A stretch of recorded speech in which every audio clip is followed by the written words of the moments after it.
सरकार बिल्कुल बचना चाह रही है, सवालों से बचना चाह रही है, मुद्दों से बचना चाह रही है। 5 दिन का कोई सत्र होता है क्या? 365 दिन में अगर आप 65 दिन भी अगर सत्र नहीं चलाएंगे तो काहे का विधानसभा भाई। जो डॉक्टर इलाज कर रहे हैं संजय साहब, वो संजय साहब से मुलाकात करके उनके स्थिति परिस्थिति को भी जाना, उनका वर्तमान स्थिति को भी समझने का प्रयास किया। उन्हीं को कहेंगे आप हमारी आलोचना करते हैं तो हमारा प्रशंसा करने का हक दम रखिए।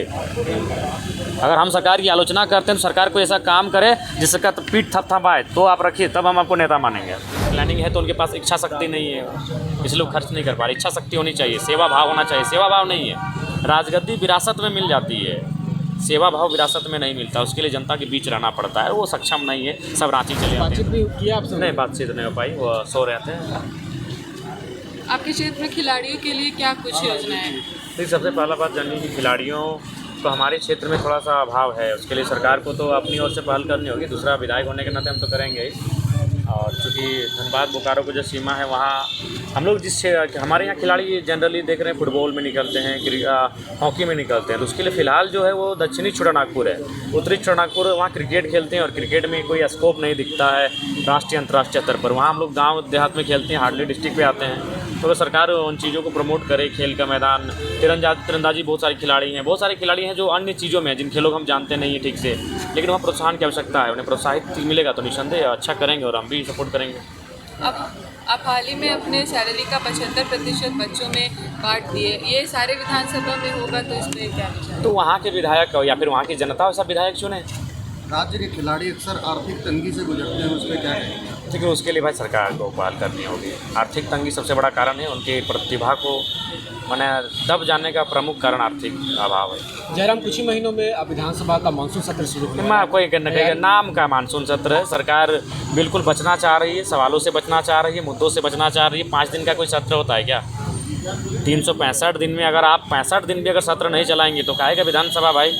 19 दिन का बजट सत्र चला, इस बार 5 दिन का चलेगा। 19 और 5 हो गया आपका 24, और फिर आएगा ठंडा में 5 दिन का 29 दिन का। आप 1 महीना सत्र नहीं चला पा रहे हैं, वर्किंग डे नहीं कर पा रहे सत्र का, तो काहे क्या मतलब? ये नाम का सत्र है। जयराम, कई विभाग के बारे में ऐसा खबर आया कि उन्होंने बजट में जो आवंटित बजट है उसको खर्च नहीं किया, जिसमें कृषि विभाग भी शामिल है। देखिए, उनमें वो लोग खर्च इसलिए नहीं कर पा रहे कि उनके पास कोई प्लानिंग नहीं है, और जिन प्लानिंग है तो उनके पास इच्छा शक्ति नहीं है, इसलिए वो खर्च नहीं कर पा रहे। इच्छा शक्ति होनी चाहिए, सेवा भाव होना चाहिए। सेवा भाव नहीं है। राजगद्दी विरासत में मिल जाती है, सेवा भाव विरासत में नहीं मिलता। उसके लिए जनता के बीच रहना पड़ता है। वो सक्षम नहीं है, सब रांची चले जाते हैं दौड़ के। विधायक जी, डुमरी में आपके ऊपर FIR का आरोप होगा। प्रत्येक 30 दिन में एक नया FIR लगेगा, क्योंकि ऐसा विधायकी झारखंड में हुआ नहीं था। अच्छा, उस विधायकी से लोग घबरा रहे हैं। विधायक जी एक अंतिम सवाल है। जो आपने अपनी सैलरी का योगदान जो दिया है छात्रों के लिए लेकर, उसी में आपके ही क्षेत्र के एक नेता है जो उभरते हुए उन्होंने आरोप लगाया। अरे कहाँ उभरता हुआ नेता किसको कहा जाता है? जो अपने नाम से अपने काम से आए, विरासत में जो आ रहे हैं। आप अगर तो उनको उभरते हुए नेता ना कहिए, उनको कहिए विरासत में राजगद्दी को संभालने के लिए आएंगे। आप खुद ज़मीन से जुड़े हुए हैं और ज़मीन से जुड़ के आगे बढ़े हैं। हाल ही में आपका एक इंटरव्यू देखा था, उसमें आपने छात्र नेता के बारे में कहा था, सड़क छाप नेता। क्या ये सही है? नहीं सर, वो छात्र नेता रहता तो हम ऐसा क्या कहते हैं? वो किसी पार्टी परियोजन के लिए वो काम करता है, उसका काम ही टास्क ही दिया गया है हम लोगों के खिलाफ जाके बकर करना। तो लोग कितना सम्मान दे पाएंगे? हम नेता उन्हीं को कहेंगे आप हमारी आलोचना करते हैं तो हमारा प्रशंसा करने का हक दम रखिए।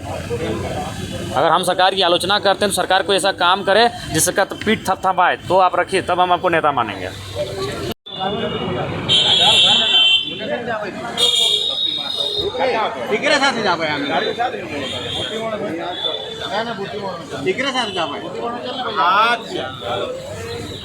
काफ़ी मेहनत करते हैं। देखिए, कभी जमशेदपुर में रहते हैं, कभी अभी जो है हम क्रिस्टा हॉस्पिटल में हैं और यहाँ से डुमरी विधायक जयराम महतो निकल रहे हैं। हम लोग का भी नाम लिए यहाँ पे जितेंद्र दा है, जानेंगे, कोशिश करेंगे। क्रिस्टा हॉस्पिटल पहुँचे थे, विधायक जी भी पहुँचे थे, क्या बातें हुई? पेशेंट के बारे में बातें हुई। पेशेंट पहले का अपेक्षा बहुत सुधार हुआ है, डॉक्टर साहब का ये कहना है। हाँ। और हमको भी लगता है कि डॉक्टर साहब बताए कि कभी कभी बातें भी अच्छी तरह से कर लेते हैं, लेकिन अचानक फिर उनका ये रुक जाता है, फिर बाद में फिर बात होती है, अब धीरे धीरे इस्टेब्लिश हो जाएंगे, डॉक्टर साहब का ये कहना है।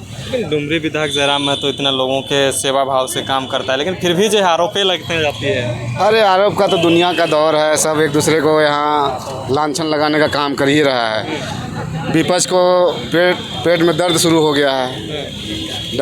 टाइगर का भी जो पूरा झारखंड में जो कोहराम मचा है, उसके चलते सारे लोग बौखला गए हैं। तो क्या लगता है कि यही कुछ महीनों में जो है जयराम महतो के ऊपर इतना FIR हुई, जो ऐसे विधायक पे लगता ही नहीं है, लेकिन क्यों नामजद जो है FIR की जा रही है? ये सब सोची समझी चाल है लोगों की, और इसके ऊपर किसी विशेष आदमी का छत्र छाया है जो इस तरह से केस जयराम दा में लगाया गया है। और ऐसे स्वच्छ छवि के विधायक माननीय जयराम महतो आज तक झारखंड में हैं, और ऐसा विधायक अभी और कोई पैदा नहीं हुआ है। बहुत बहुत धन्यवाद। जब एशियाई हॉकी टीम चल रहा था तो इनके खेल के दौरान के समय ही जो है कि रजत पदक जीता था भारतीय टीम। तो ऐसे महान खिलाड़ियों के जल्द से जल्द स्वास्थ्य का हम लोग कामना करते हैं। और झारखंड लोकतांत्रिक क्रांतिकारी मोर्चा के सुप्रीमो सह डुमरी विधायक माननीय जयराम महतो जी आकर के उनका हालचाल को देखा, और जो डॉक्टर इलाज कर रहे हैं संजय साहब, उस संजय साहब से मुलाकात करके उनके स्थिति परिस्थिति को भी जाना, उनका वर्तमान स्थिति को भी समझने का प्रयास किया था।